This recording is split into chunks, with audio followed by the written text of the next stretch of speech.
আপনাদের সবার সঙ্গেই একটা গুরুত্বপূর্ণ আলোচনা রয়েছে, তাই আপনাদের সবাইকে এখানে ডেকে পাঠিয়েছি। কথা যদি এতই গুরুত্বপূর্ণ হয় মহারাজ, তাহলে আমি সুকন্যা, শিবানী আর যোধাকেও ডেকে আনি। না মহারানী, আমি এখন যে কথাটা সবাইকে বলতে যাচ্ছি, আমি চাই না আমার মেয়ের এখন সে কথা জানতে পারুক। সঠিক সময় দেখে আমি নিজেই ওদেরকে সবটা বলে দেব।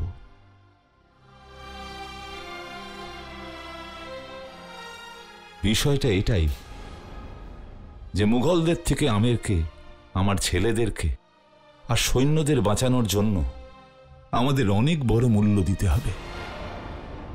কি সেই মূল্য পিতা?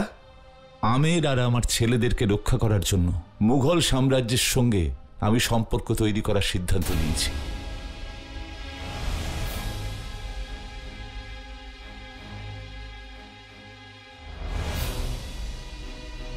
মুঘলদের সাথে সম্পর্ক? এ কিভাবে সম্ভব? না ওদের সঙ্গে রাজনৈতিক সম্বন্ধ রাখতে চাই, না আর সম্বন্ধটা পারিবারিক এবং বৈবাহিক।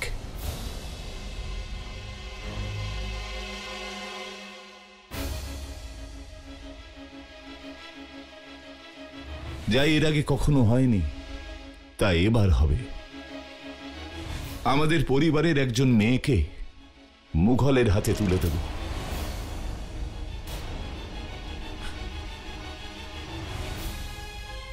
আমি যোধার বিবাহ মুঘল সাম্রাজ্যের শাহেনশাহ জালালউদ্দিন মোহাম্মদের সাথে দেবার সিদ্ধান্ত নিয়েছি।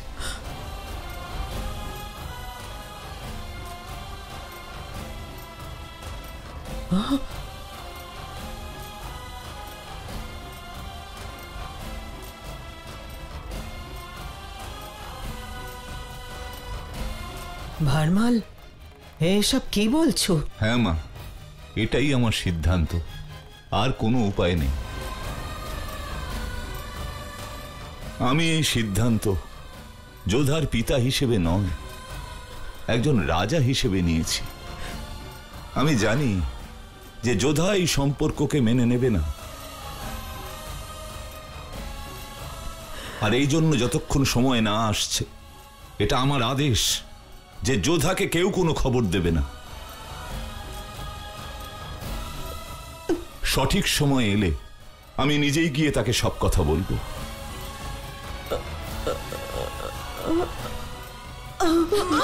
ময়নাবতী, ওকে তাড়াতাড়ি কক্ষে নিয়ে যাও আর রাজবৈদ্যকে ডেকে আনো, তাড়াতাড়ি। সাবধানে সাবধানে। আমেরের সম্মান রক্ষার্থে গিয়েছিলেন, আর গিয়ে আপনি তাদের কাছে মাথা নত করে এলেন। পিতা, যোধা তো এতে সহমত হবেই না, আমিও এতে সহমত নই। যুবরাজ ঠিকই বলেছেন। মহারাজ, আমেরের সম্মানহানির অধিকার কারণ নেই, আমেরের মহারাজারও নেই। যদি মোগলদের সঙ্গে যুদ্ধ এড়ানোর এটাই সিদ্ধান্ত হয়, তাহলে যুদ্ধ হবে আপনার আর আমাদের মধ্যে মহারাজ। আপনার এই সিদ্ধান্ত আপনার প্রজারাও মেনে নেবে না। সমস্ত রাজপুতরা আপনার বিরুদ্ধে যাবে মহারাজ।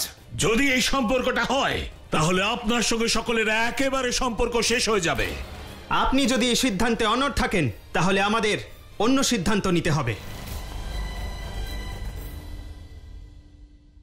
পিতা, ব্যাস, কোনো বিতর্ক নয়, কোনো বিবাদ নয়। এখন আমেরে শুধুমাত্র যোধার বিয়ের প্রস্তুতি চলবে। শুনেছ, মহারাজ রাজকুমারী যোধার বিয়ে মোগল সাম্রাজ্যের শাহেনশাহ জালালের সঙ্গে ঠিক করেছেন।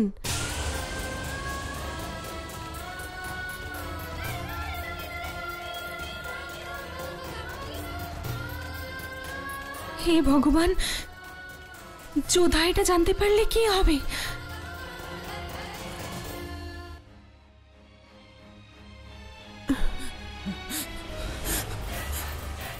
হাত কেটে গেছে, কিন্তু এই রেখাগুলো মুছে যায়নি। যোধার বিবাহের প্রস্তুতি নে, সময় খুব কম, আর তুই কিচ্ছু করতে পারবি না। না না, এ হতে পারে না। ময়নাবতী, ময়নাবতী, তুমি নিজেকে সামলাও। কি হলো এসব মা? তোমরা যাও, উনি এসব কেন করলেন?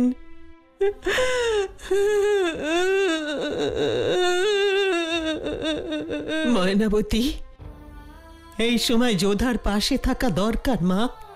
বারমাল প্রতিজ্ঞাবদ্ধ, আমাদের কাছে আর কোনো উপায় নেই।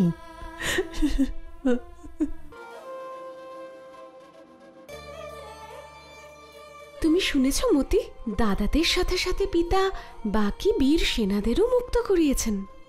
এর থেকে বড় সুখবর আমাদের আমিরের জন্য আর কি হতে পারে?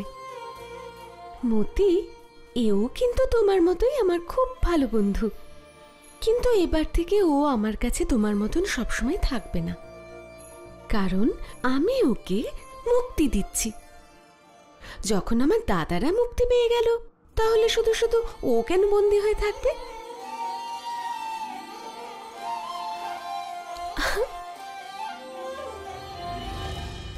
আমার পাখিদের খোলা আকাশের চেয়ে খাঁচায় বন্দি দেখতেই বেশি ভালো লাগে। আমি খুবই খুশি। আমির নিশ্চয়ই নিকার প্রস্তুতি শুরু করে দিয়েছে। শুধু একটাই আফসোস হচ্ছে যে আমার সঙ্গে নিকার কথা শুনে রাজকুমারী যোধার প্রতিক্রিয়া আমি দেখতে পাবো না। মুবারক জালাল, মিষ্টিমুখ করে যাও। তাহলে আপনি সব শুনেছেন? শাহেনশাহ নিকাহ করতে যাচ্ছে, মিষ্টিমুখ করতেই হয়।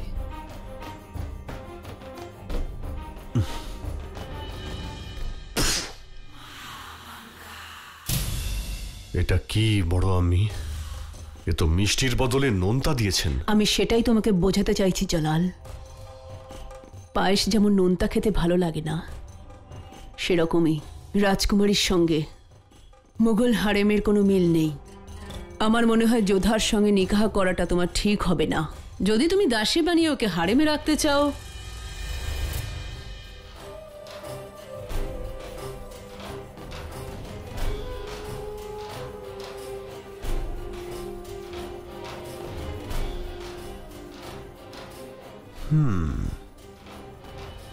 নোনতা,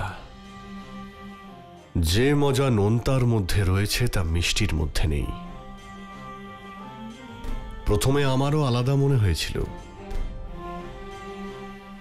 সিদ্ধান্ত যখন নিয়েছি তখন নিকাহ আমি করবই বড় আমি।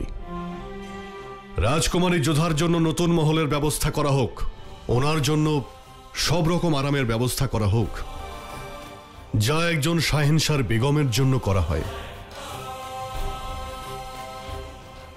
কিন্তু ওনাকে সেই সমস্ত নিয়মের মধ্যে রাখা হবে, সেই সমস্ত দায়িত্ব পালন করতে হবে যা একজন বেগম করে। তা সে শাহেনশার আজ্ঞা হোক বা শাহেনশার অপেক্ষা। বুঝে গেছি জালাল, তোমার আদেশ আর তোমার উদ্দেশ্য। ইয়া আল্লাহ, একদম জাদু করে দিয়েছে দেখছি ওই যোধা। শাহেনশাহ তো দেখছি সবকিছু লুটিয়ে দিতে প্রস্তুত ওর উপর। তুমি দেখতে পাচ্ছ জালাল ওকে যেটা দিতে চাইছে, কিন্তু ও যেটা কেড়ে নিতে চাইছে সেটা তুমি দেখতে পাচ্ছ না। যোধাকে এই প্রস্তাব দিয়ে ওর স্বাধীনতা কেড়ে নেবে, ওর সমস্ত ঐশ্বর্য দিয়ে ওর সুখ কেড়ে নেবে। যোধা মালিকা তো হয়ে যাবে, কিন্তু ও সবসময় মাথা নত করে থাকবে। বেচারা যোধা, ও বাঁচতেও পারবে না, মরতেও পারবে না। এইবার একটা মস্ত চাল চেলেছে জালাল। পিতা, আমায় আপনি ডেকেছেন?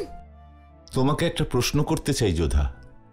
তোমার মনে আছে তুমি বলেছিলে যে যে মাটিতে তোমার জন্ম সেই মাটির জন্য তুমি সব করতে পারো? আজ সেই দিন এসেছে। আমায় বলো যে তুমি এই মাটির জন্য কি করতে পারো? মাতৃভূমির জন্য আমি নিজেকে মাটিতে মিশিয়ে দিতে পারি। আপনি বললে আমি নিজের শিরচ্ছেদ করতে পারি পিতা। আর আমি যদি বলি যে আমিরের সুরক্ষার জন্য তোমাকে মাটিতে মিশতে হবে না, মাটি ছেড়ে যেতে হবে, তাহলে আপনি কি বলতে চাই? আমি আমার প্রশ্ন আমার জ্যেষ্ঠ কন্যাকে নয়, আমেরের রাজকুমারীকে করছি। সেই রাজকুমারীকে করছি যে একটা পাখিকে বাঁচানোর জন্য সমস্ত সীমা লঙ্ঘন করেছিল, আবার তারই স্বাধীনতার জন্য নিজের সবকিছু ভুলে গিয়েছিল। সেই তুমি কি আজ আমেরের সুখ শান্তির জন্য নিজের সুখ দুঃখ, নিজের ভালো মন্দ সব ভুলে যেতে পারো?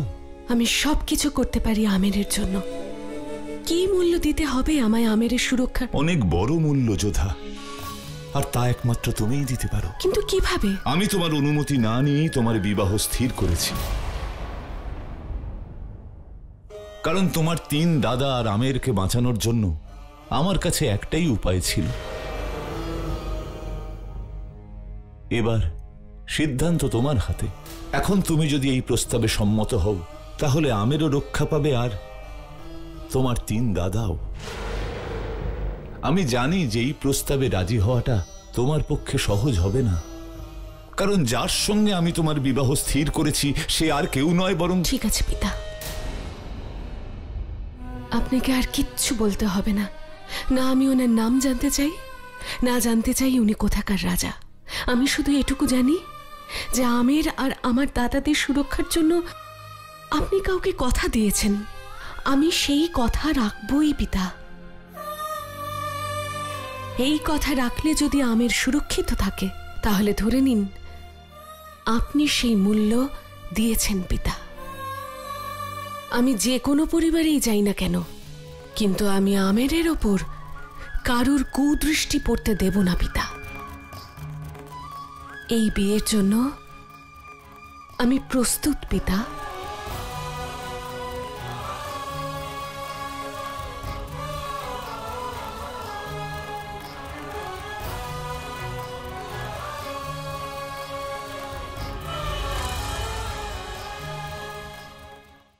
রাজকুমারী যোধা আর মুঘল বাদশার বিবাহের সংবাদ চারদিকে ছড়িয়ে পড়ল, আর এই সংবাদে সব রাজারাই ভারমলের সিদ্ধান্তে অসন্তুষ্ট হলেন।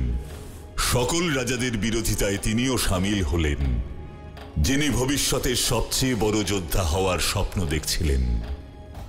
মেবারের রাজকুমার, চিতোরের সূর্য, মহারানার কুল ও প্রদীপ, ভবিষ্যতের মহারানা প্রতাপ।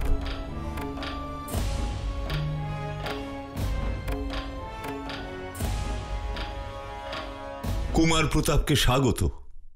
আসন গ্রহণ করুন। যিনি সমস্ত রাজপুতদের মাথা নত করে দিয়েছেন মুঘলদের সামনে, তার সভায় বসা তো দূর, আমি জলগ্রহণও করব না।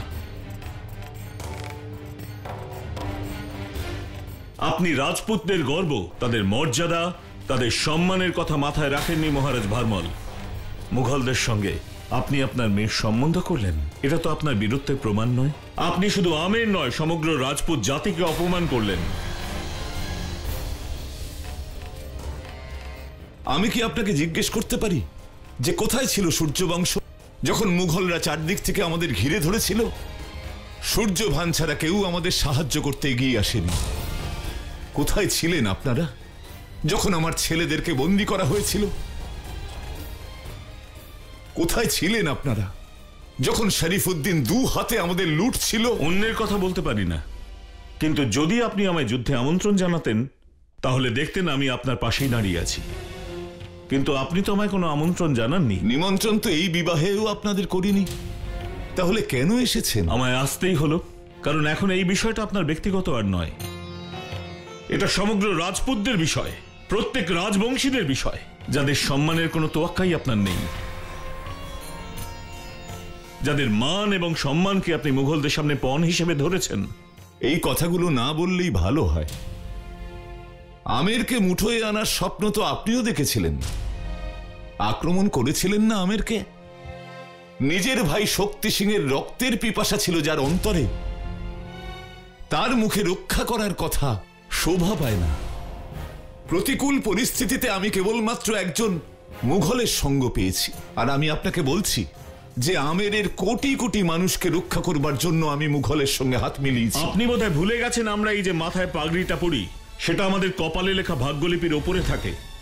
কখনো কোনো সময় হয়তো আমাদের শিরচ্ছেদ হয়েছে, কিন্তু আমাদের পাগড়ি কখনো কারোর সামনে নত হয়নি।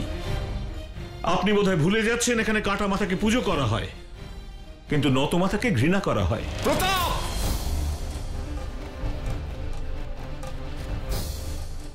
আপনি আপনার সীমা গলা নামিয়ে কথা বলুন।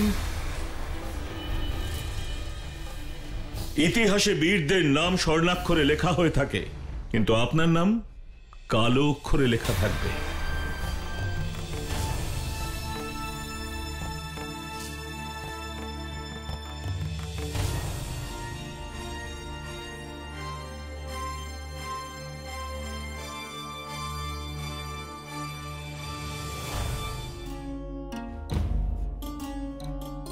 কি হয়েছে মতি? এই সমস্ত রাজা মহারাজা কিছুক্ষণ আগেই তো এসেছিলেন, আবার চলেও যাচ্ছেন। জানি না, বিশেষ কোনো আলোচনায় এসেছিলেন হয়তো। আমি বুঝতে পেরেছি, পিতা তো আমার বিয়ের সিদ্ধান্ত নিয়েছেন, তারই পরামর্শের জন্য ডেকে পাঠিয়েছেন নিশ্চয়ই। বিবাহ? তুমি তোমার বিবাহের বিষয়ে জানো? কালই পিতা আমায় বলেছেন। মহারাজ বলে দিয়েছেন? আর তুমি এই বিবাহের জন্য? হ্যাঁ, আমি প্রস্তুত। আমেরের সুরক্ষা আর পিতার কথা রাখার জন্য আমি সবকিছু করতে পারি। যে কোনো রাজবংশই আমার জন্য নির্ধারণ করুন না কেন, আমি পিতার সঙ্গে সহমত। রাজবংশ? তার মানে মহারাজ যোধাকে জালালের সম্পর্কে কিচ্ছু বলেননি? কি ভাবছো তুমি?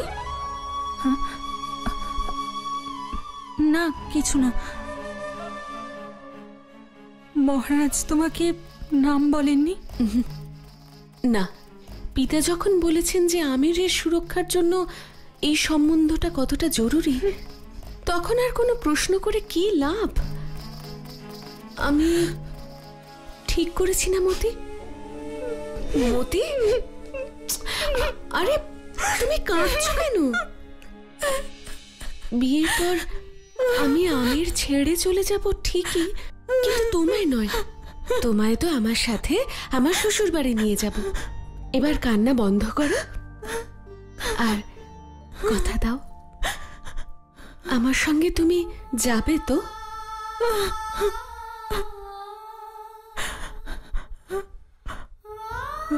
আমি তোমায় কথা দিচ্ছি যে তোমার ছায়ার মতো সবসময় তোমার সাথে থাকবো আমি। আমার দাদারা তাড়াতাড়ি ফিরে আসুন, তারপর আমি শান্তি পাবো।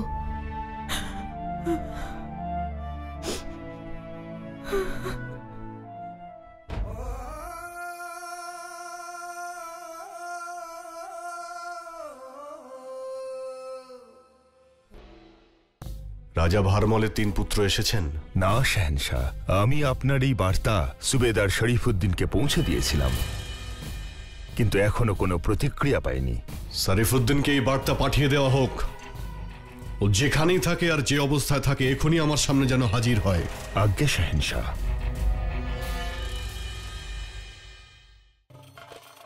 একে ভাগ্যের খেলা বলা যায় নাকি নিয়তির? এদিকে আমিরে যোধা জালালের সঙ্গে বিয়ের খবর জানতো না, ওদিকে আগ্রাতে রোকেয়া বেগম এটা জানতো না যে জালাল আরেকটি বিয়ে করতে চলেছে। বাহ, বেশ সুন্দর কারিগরি। আপনি হয়তো ভুলে যাচ্ছেন, এটা হলো সেই হার যেটা আমেরের রাজকুমারী যোধা তীর্থকর হিসেবে দিয়েছিল। আমি ওকে কি করে ভুলতে পারি? আমেরের রাজকুমারী হওয়ার জন্য ওর খুব অহংকার। বেচারি হয়তো এক সামান্য দাসী হয়েই রয়ে গেছে।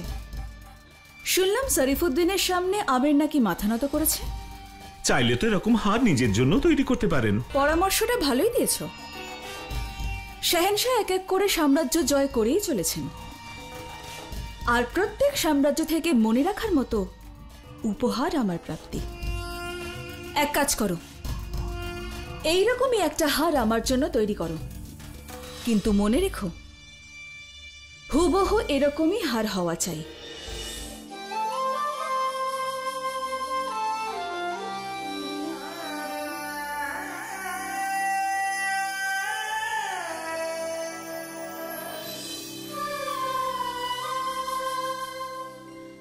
আপনার বলিদান ব্যর্থ যাবে না। যার সঙ্গে আমার বিয়ে হতে চলেছে তিনি মোগলদের বিরুদ্ধে আমাদের সহযোগিতা করেছেন, আমার 3 দাদাকে রক্ষা করেছেন। এবার উনি আপনার অসম্পূর্ণ কাজ সম্পূর্ণ করবেন। হারটা খুবই সুন্দর পিসি। মতিবাইয়ের জন্য তো? মতির জন্য কেন? পিতা বলছিলেন যে ওনার বিবাহ হতে চলেছে। মতির বিয়ে? ও আচ্ছা, বুঝেছি। দাদা বলেছে নিশ্চয়ই যে ও আমার সঙ্গে বিয়ের পর যাবে, আর তুমি ওনার কথা বুঝতে পারোনি। তুমি একজন বীর যোদ্ধাকে নিয়ে হাসাহাসি করছো। আচ্ছা, ভুল হয়ে গেছে আমার মানসিং, তুমি আমাকে ক্ষমা করে দাও। আচ্ছা, এই বীর যোদ্ধা এখানে কি করছে? বীরদের কাজ হলো রক্ষা করা, আর আমি এখানে তোমাকে রক্ষা করতে এসেছি। একদম দাদার মতন কথা বলো তুমি।